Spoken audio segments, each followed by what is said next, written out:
Hi, I'm Eva Murphy from Electronic Engineering at IT Sligo, and this is my Leaving Cert Maths Grinds channel.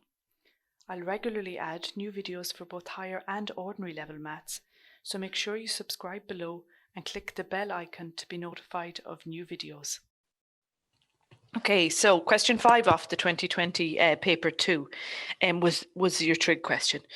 So two swimmers, A and B, stand at the same point X on one shore of a long, still rectangular shaped lake that is 100 meters wide.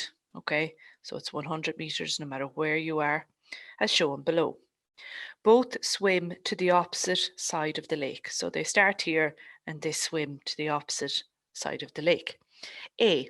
Swimmer A swims to the left, making an angle of 55 degrees with the side of the lake as shown. Okay, so that there is swimmer left, or swimmer A, happy out swimming left. Find the distance that A swims to reach the other shore. Give your answer correct to the nearest meter. Okay, so what you're doing in these type of questions is you're trying to form triangles where you can, because that enables you to use trig. Okay, so I'm dropping a line down there because now can you see that I have a nice right-angled triangle here. Okay, so this is called dropping a perpendicular in case you've ever heard the expression. Okay, so I'm dropping a line straight down here. Okay, and of course I have a right angle here. That's why it's called dropping a perpendicular. Okay, so what I find useful and what helps me out with trig questions, especially wordy ones, is to just draw out the triangle of interest for me, okay? And then, of course, I'm not looking at the entire diagram. I'm just looking at the pieces that are relevant for my question, okay? So I know the angle is 55.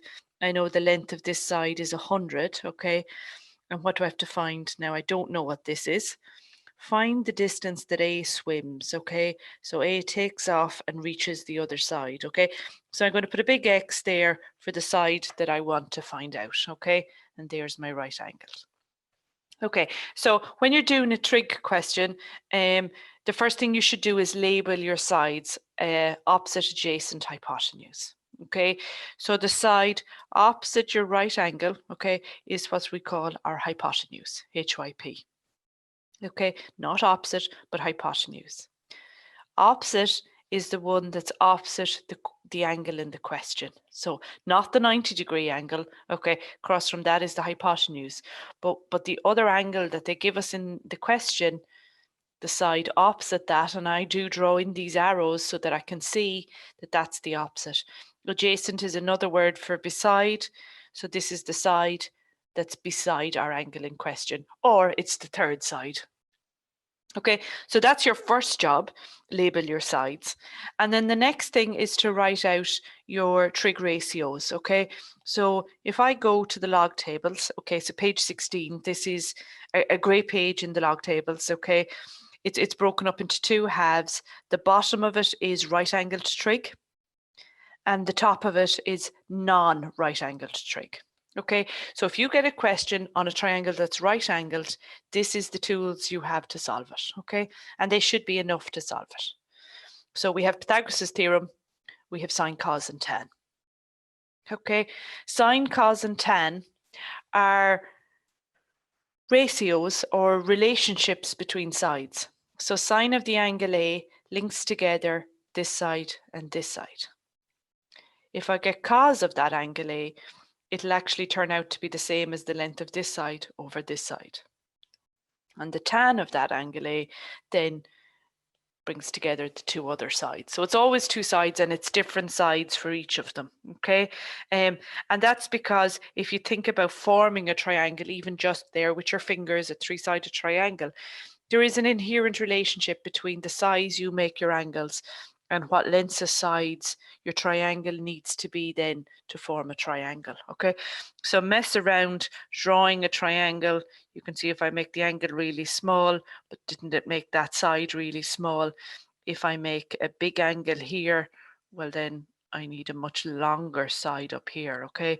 So there's an inherent relationship between the lengths of sides and the angles, okay? And that's all that these exploit, the relationships between angles and sides.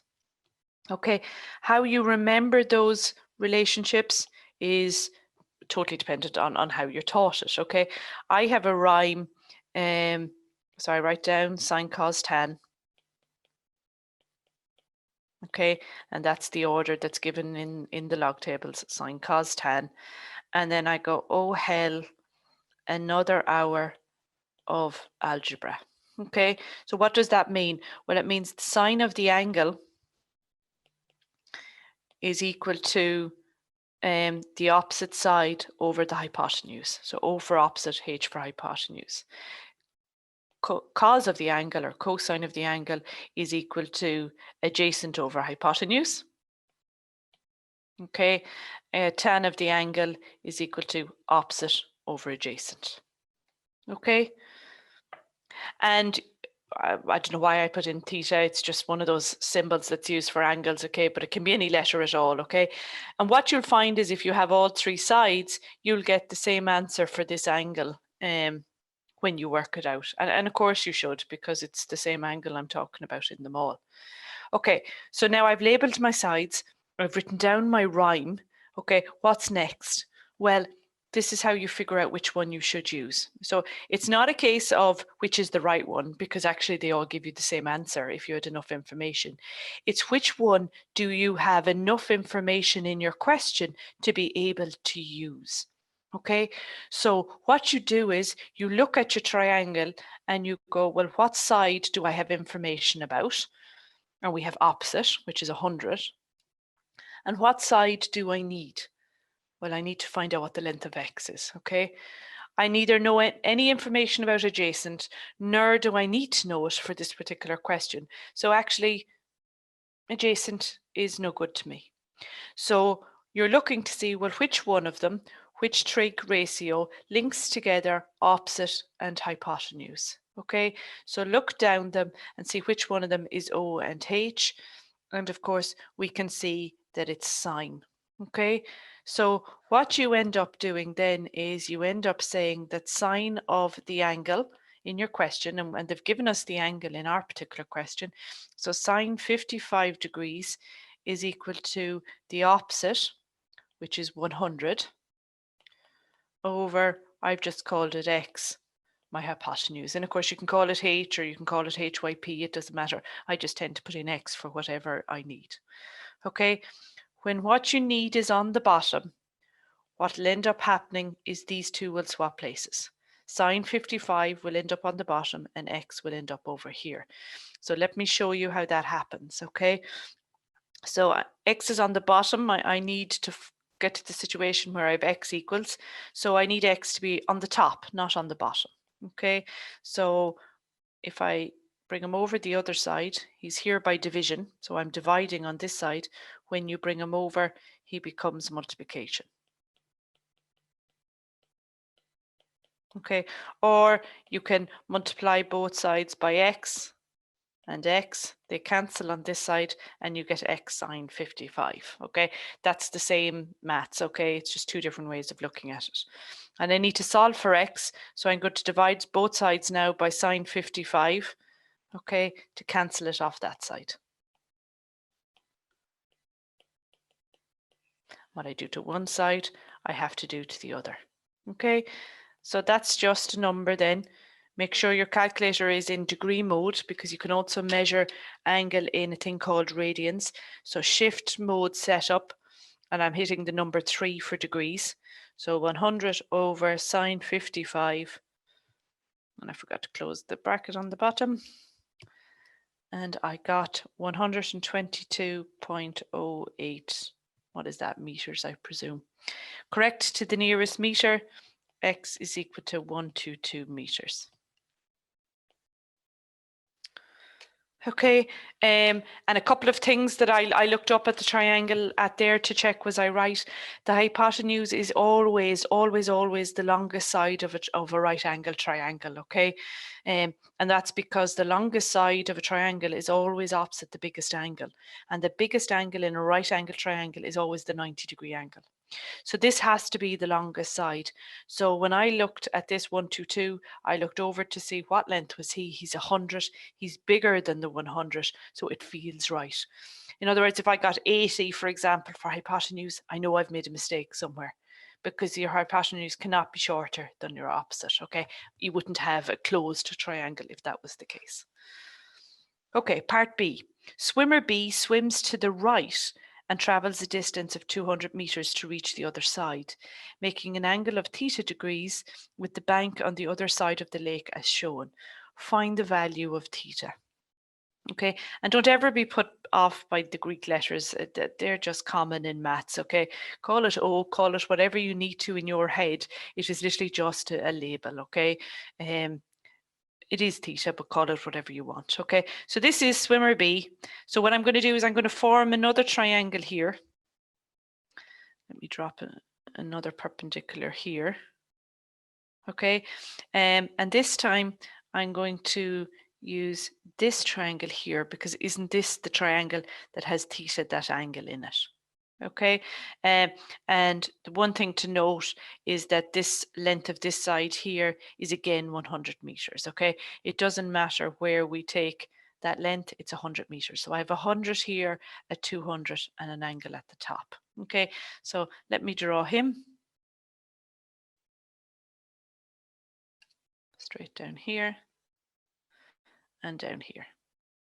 Okay, and theta, my angle, he's 100. He's 200, he's my right angle, okay? And we have to work out the angle. So again, label the sides. This is my hypotenuse. This is opposite the angle in the question, so you must be adjacent. Write out your rhyme, sine, cos, tan.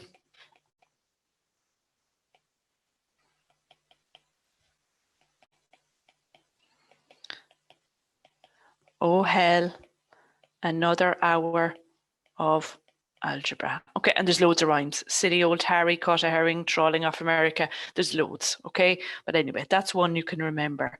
So what sides have I of interest in this particular question?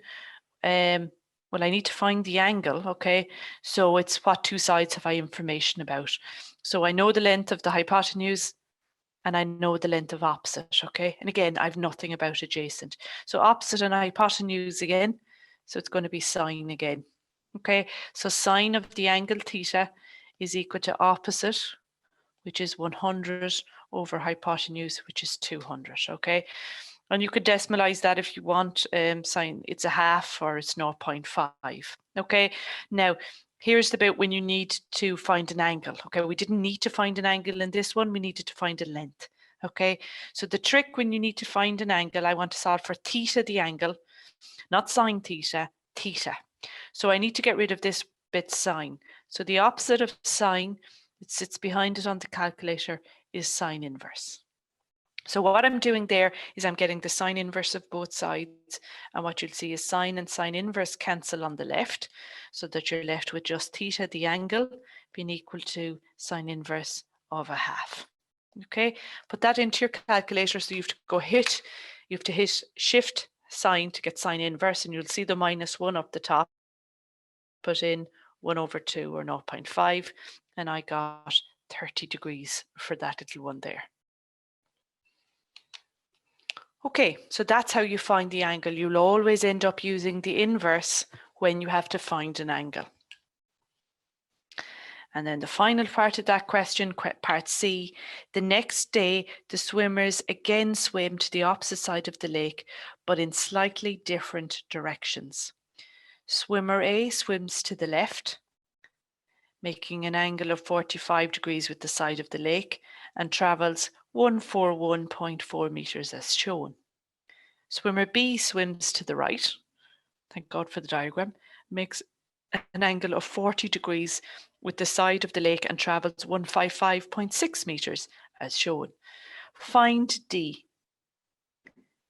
Find D. The distance both swimmers are apart when they reach the opposite side of the lake. Give your answer correct to the nearest meter. Okay, now, as before, I'm going to draw my triangle. Okay, just my triangle with D, okay, because I know this is trig, and I know that it's all about triangles.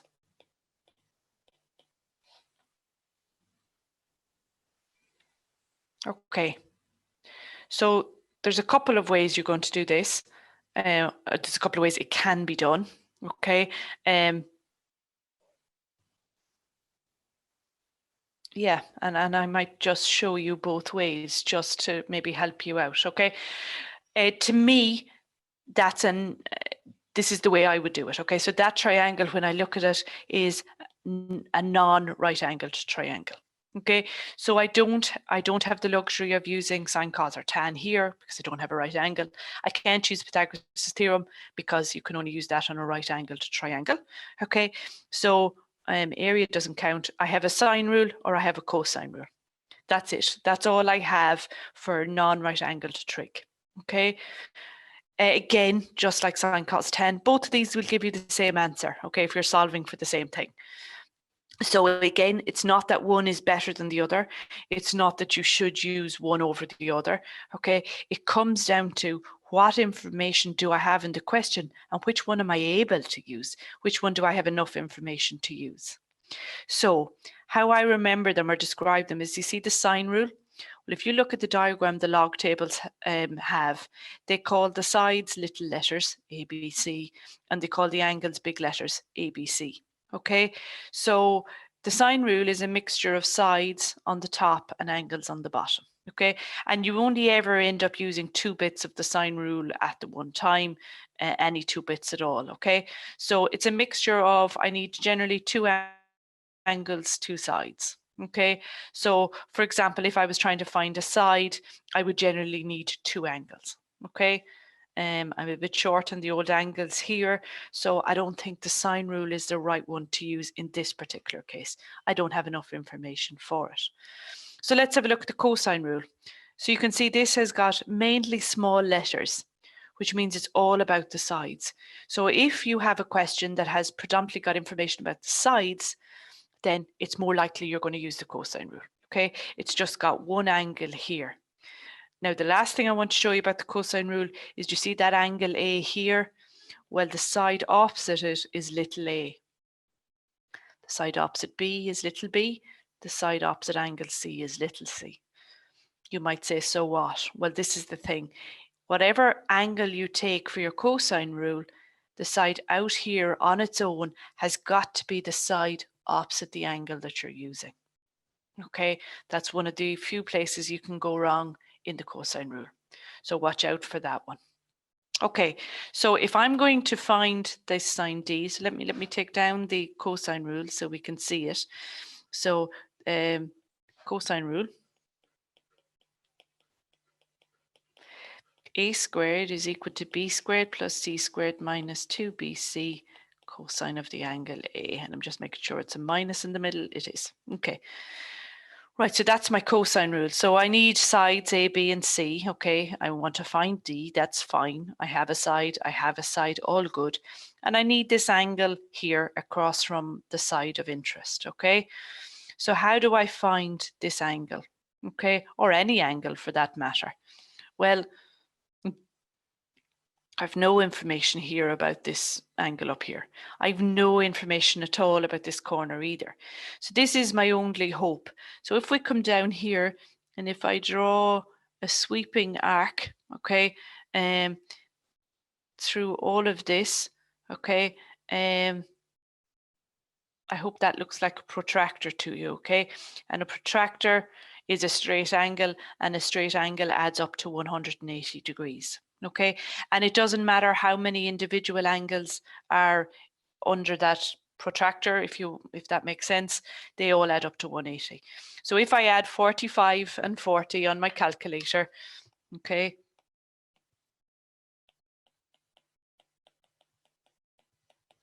I get 85 degrees. And if I go 180, which is that straight angle, minus the 85 degrees, then I get 95 degrees. Okay, so I'm just checking 95 plus 45 plus 40 is indeed equal to 180 degrees. Okay, so I've worked out that that's 95 degrees, or this one down the bottom is 95 degrees. Okay, so that's why they gave us these two angles here, so that we could indirectly get the 95 degrees. Okay, and when you become familiar with the cosine rule, you'll know you'll need an angle if you're looking for a side. So somewhere in the question must be information to allow you have an angle. Okay, so the side that I have to put over here is the one opposite the angle, and it's lucky that it's D, the one we want. Okay, so let's come up here and say that D squared is equal to, it doesn't matter which side I call B and C, it doesn't matter at all. So D squared is equal to 141.4 squared plus C squared, so 155.6 squared minus 2 times B by C by cos of the angle. Okay, and if you look across that, that's all numbers, so you can put that all into the calculator all in one go if you wish. And I think I'll do that because I'm getting big numbers for it. Minus 2 times 141.4, close my bracket, open my bracket, 155.6, close my bracket, open my bracket, cos 95 degrees, close my bracket. Ooh. And I'm getting D squared is equal to 48040.49341. Okay, it's massive compared to these two, okay? Because you'd expect D to be somewhere in the ballpark of 100 or 200 or something like that, okay? It definitely shouldn't be 480,000. So that needs to be your reminder that this is D squared, not D, okay? So therefore, I have to get the square root of that to get D. Okay, and I'm getting 219.18 meters for D, and then it says to the nearest meter, so 219 meters is what I'm getting for D. Okay, so that was that question. Okay, was there another way to do this question? There was, and I encourage anyone to try and do it. You can always send it to me and I can check it. Okay, and it's as follows. Okay, so if you didn't see the cosine rule, okay, or you didn't like the cosine rule, it kind of scares you a bit, you can split this up. If I get that line in the middle, you can split this up into two right-angled triangles. Can you see that? Okay, because isn't this side 100 and it's common to both triangles, so that I have this triangle here. Try and draw a better triangle than that, okay? And we know that that side's 100 and this is 141.4, okay? So couldn't I use Pythagoras' theorem then to find the third side?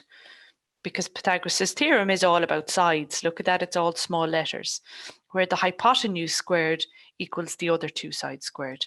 So couldn't I say 141.4 squared is equal to 100 squared plus, again, I'll call it x squared.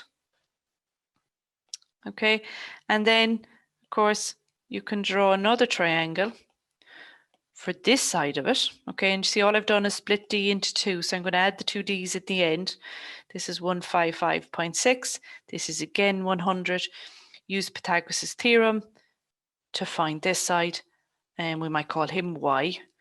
So then D will be equal to x plus y. Okay, so perfectly fine way of doing that question, no problem at all. I suppose I just wanted to take the opportunity to practice the cosine rule in doing it that way. So whichever one you prefer. If you are interested in technology or engineering, but are not doing higher level maths, why not consider our Level 7 in Electronic and Computer Engineering?